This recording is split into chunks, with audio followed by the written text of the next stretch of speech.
Welcome to another episode of the Business Spotlight Series. My name is Nate Woods. I'm a senior partner here at Action Coach Peachtree, and today I'm joined by Trevor McDonald. He's the owner of Real-Time Films.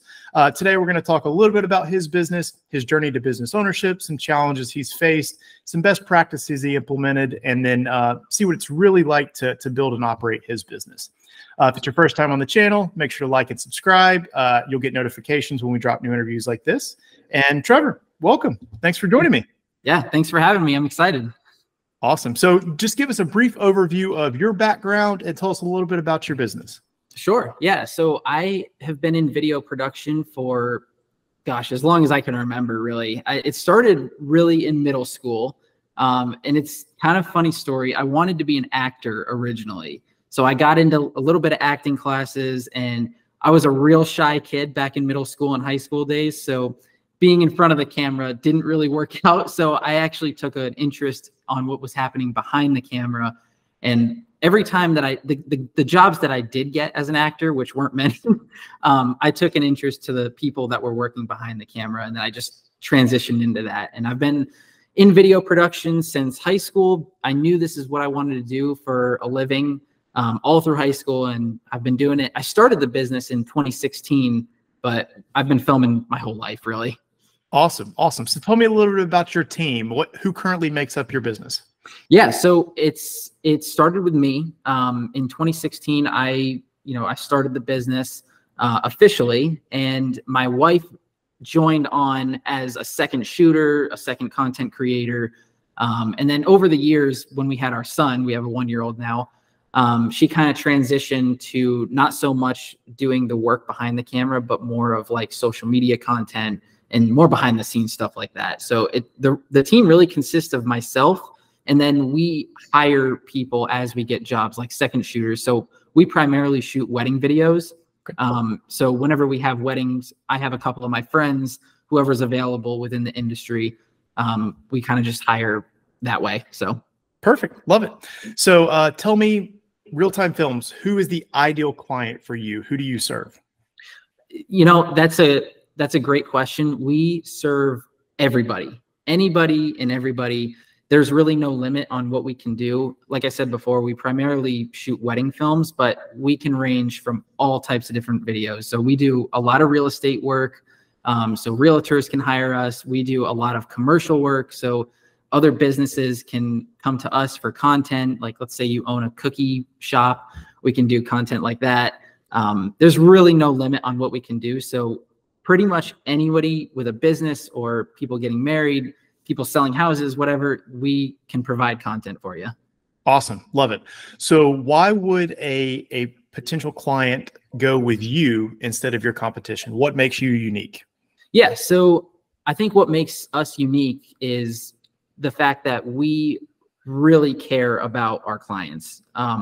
We go above and beyond. Anybody that comes to us, I am involved from beginning to end with your project. And it goes beyond the project too. So I'll say weddings, for instance, that first initial Zoom call that we schedule with you, I am asking you questions about what your vision is for your day, how you guys met. And I'm very involved, and I care about your story and what you're trying to tell.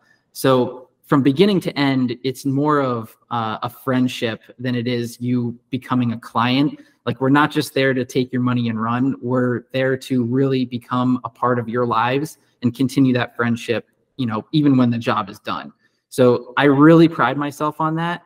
I've done that since I started this. I care about people, and I want to be as kind and open as I can be with everybody, while also providing great content for you.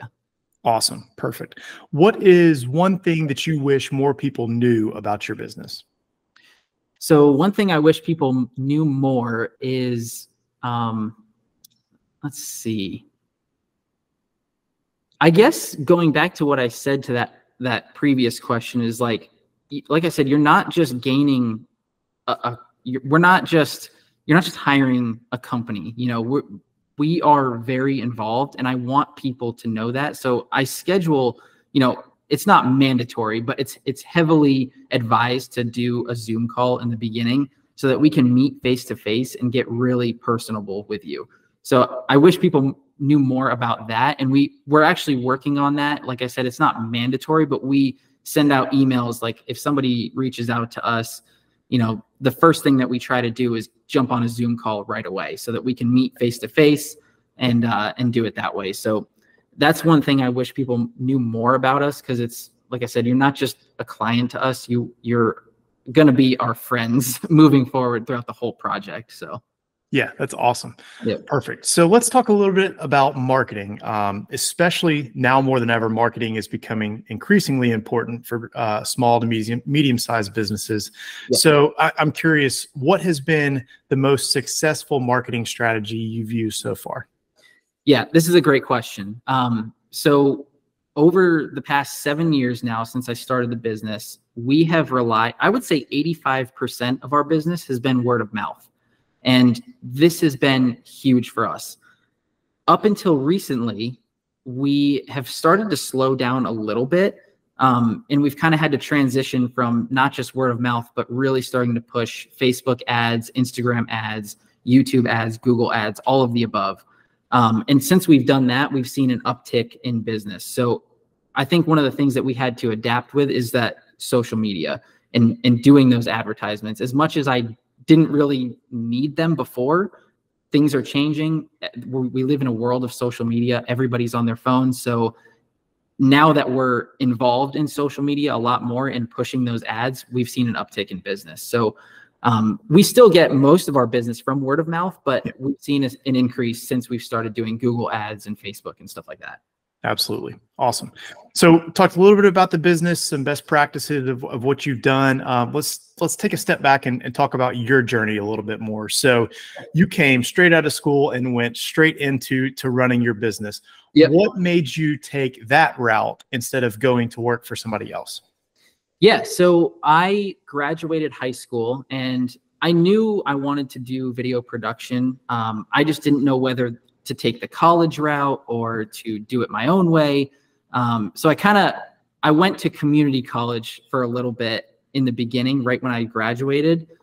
And I quickly found out that that was just not going to work out for me. I wanted to get straight to work. I wanted to do my own thing. And part of that decision was actually from my dad. And I don't know if he even knows this, but he started his own business. He used to run a carpet cleaning business and upholstery cleaning. So he started from the ground up, started from nothing and built this amazingly successful business. And I wanted to kind of follow that same path, with video production. So two completely different things, but we built something from the ground up, and that's what I kind of wanted to continue. I wanted to continue his legacy. Awesome. I love it. So you started back in 2016 around that time. You've obviously seen some very interesting world events since you started the business. Yeah. What would you say has been a memorable roadblock or a hurdle that you were challenged with that you had to overcome? Yeah. So I would say, because we primarily do wedding videos, there is a season for that. So our season starts around October and it lasts until April. So figuring out how to manage that income when we're busy to prepare for the months where we're not busy. And in the beginning, that was really, really difficult for me to understand. I knew nothing how to run a business or how to manage money or any of that.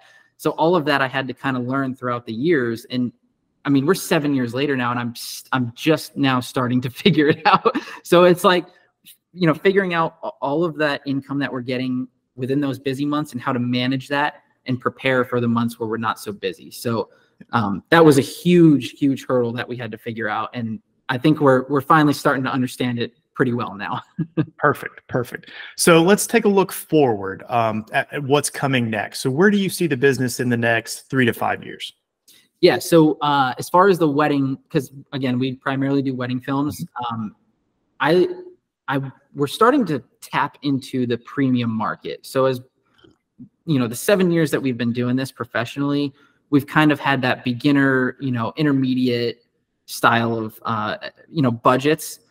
So now we're finally at a point where we have an extensive portfolio and we're tapping into those more premium markets, which will eventually lead into the luxury markets. And those are where, big ticket weddings happen. You have the mansions and the extravagant of it all. So we're just kind of dabbling into that, but I would say within the next 3 to 5 years, still working in that premium market, getting established there, and then eventually working up to that luxury market. That's awesome. So how do you go about setting those goals in your business? Do you kind of have different things you want to hit along the way, or what does that look like for you? Yeah. So I would say we try to make realistic goals. You know, I once said right out of high school, I want to be a millionaire by 30. I'm 28 now and I'm not even close. So I'm trying to make more realistic goals here. But I would say, like, when we get into that premium market, I really want to keep that small town vibe with our premium markets, because that's really the root of it all, is continuing to be a pleasure to work with and, you know, being as involved as possible. I don't want to just jump into the premium market and luxury market and have it be like, oh, we're just the client, and we're doing this work for you and you never hear from us again. So I want to take those same principles that we do now with our clients and do the same thing for those people with higher budgets. And again, become friends with them and leave a lasting impression on them. Absolutely. That's perfect. So we covered a lot about how you run the business, about your story. So guys, go back, check out everything that we just talked about. As we start to wrap up, I've got a few rapid fire questions. So just quick top of head answer. Don't think too deep about it. Ready? I'm ready. All right. Number one, what is the key to success for you? Being a pleasure to work with. 100%. If you can be the best filmmaker in the world, but you're not that great of a person to work with. You're not enjoyable to be around. So be a pleasure to work with, be kind, and you will have major success. Perfect. What is one piece of advice you would give to any new business owner? Exceed all expectations. So if you are delivering a product and you say you offer this, this, and this, offer all of those things and then some, an extra. Go above and beyond for your clients, because they'll remember that. They'll recommend you time and time again. And yeah, just exceed all expectations. Perfect. What is one book or podcast that you're listening to or have read recently that you would recommend? So I just got done reading Dave Ramsey's Total Money Makeover, I think is what it's called. Honestly, that book has changed my life. It's changed my family's life. That book is like religion to me, and I highly recommend that. And it's funny because I recommend the Dave Ramsey book, and I also read Rich Dad, Poor Dad by Robert Kiyosaki. So those are two polar opposite books. Absolutely. Both have incredible value. And we just kind of aligned ourselves with the Dave Ramsey style first. So cool. I love it.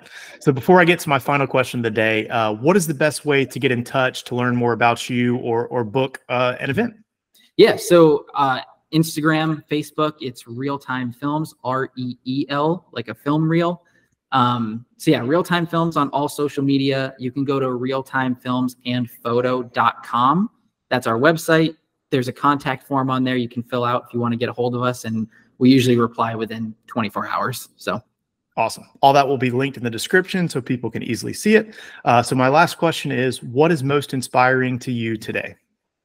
What's most inspiring to me is the fact that learning filmmaking is so accessible to everybody now. When I first graduated high school and I was trying to learn everything, there wasn't really a whole lot of online course options. It was more of like the university route and the big expensive, that big expense. Whereas nowadays, a lot of industry professionals are creating these courses, these online courses for, I mean, just dirt cheap. So it's very accessible to learn all of these skills. And I really appreciate the people who do make those courses, because I even to this day, I take courses every year to learn something new. And I just love how accessible filmmaking is now to everybody. Awesome. Love it. Trevor, thank you so much for joining me. It's been great talking with you. Yeah. Thanks so much for having me.